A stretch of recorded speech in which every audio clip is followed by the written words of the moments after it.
RaRau Mai has really come out of that need from our community, that we want spaces to go to be immersed into Te Ao Māori. When I worked at Mana Tamariki ko Hangareo, I learned a lot about the Reggio Emilia approach. I gained a huge appreciation for the way that art can help you express yourself. He whānui te toi, ara ko te tuhi pikitia, te paita, te tārai, te mātātuhi, e whānui. Hara I te mea kei te aro ki te ātāhu o te mahi, kei te aro ki te hiahia a te whānau, a te tamaiti, a te mātua māma rānei.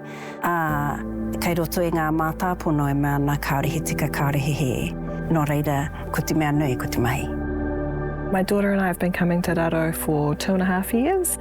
We are second language learners, so it's great to be with a community of first language speakers. That really enriches our community and broadens our use of reo. I have to say I'm pretty quiet when we're here, but it's so awesome for my daughter to have a community of other reo Māori speakers. Ko te katoa o ngā whānau, ka piri mai ki tēnei kaupapa e aroha nui ana ki te reo. He rereke ngā taumata reo a tēnā whānau, he anō ko te aroha ki te reo, ko ia te mea ōrite wanganui ngā whānau katoa.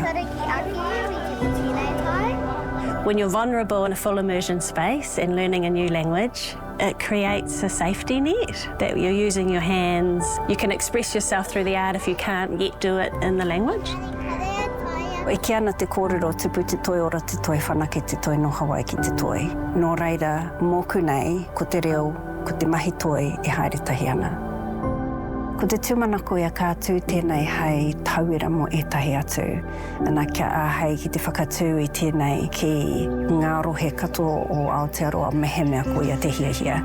Kia nui ngā kaupapa, ngā hau kaupapa harikoa, kaupapa reo Māori ki Aotearoa whānui.